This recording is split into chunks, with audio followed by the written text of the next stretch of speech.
நீர் என் பட்சத்தில் இருக்கவும் என் சத்துரு என்னை விட்டு பின் திரும்பி போகவும் நான் என்ன செய்ய வேண்டும் என்ற ஜெபத்தோடு இருக்கும் ஆத்மாவே, இன்று கர்த்தர் நமக்கு சொல்லுவது சங்கீதம் 56:9. நான் உம்மை நோக்கி கூப்பிடும் நாளில் என் சத்துருக்கள் பின்னிட்டு திரும்புவார்கள்.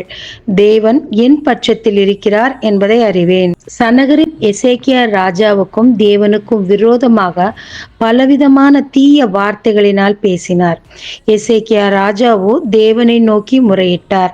தேவன் அவர் ஜெபத்தை கேட்டு அவர் பட்சத்தில் நான் இருக்கிறேன் என்று நிரூபிக்கத்தக்கதாக தேவ தூதர்களை கொண்டு அந்த படையையே அழித்து போட்டார்.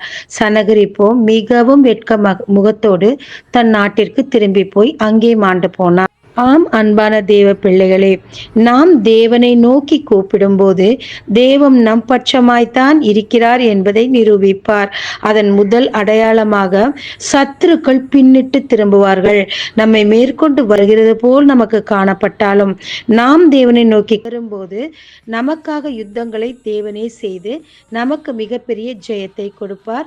ஏனென்றால் நம் கூப்பிடுதலின் சத்தத்தை கேட்டு அவர் நம் பட்சமாய் இருக்கிறார். பயப்படாதீங்க, தைரியமா இருங்க. நம்பிக்கையை அதிகரித்து கொண்டு தேவனை நோக்கி கூப்பிடுங்க. அவர் உங்க பட்சத்தில் தான் இருக்கிறார்.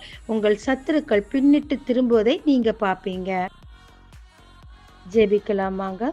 தேவரீர், நீர் எங்கள் பட்சமாய் இருப்பதற்காக உமக்கு நன்றி. என் விசுவாசத்தை அதிகரித்து கொண்டு என் சோர்விலிருந்து எழும்பி உம்மை நோக்கி கூப்பிடவும் என் சத்துருக்கள் பின்னிட்டு போகவும் எனக்கு முழு ஜெயம் கிடைக்கவும் எனக்கு கற்றுத்தாரும். இயேசுவின் மூலம் ஜெபம் கேளும் பிதாவே, ஆமென்.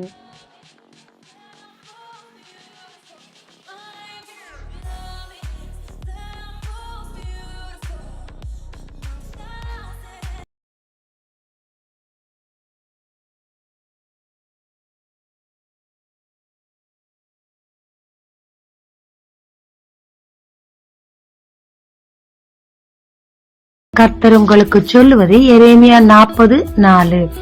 இதோ உன் கைகளில் இடப்பட்ட விலங்குகளை இன்று நீக்கி போட்டு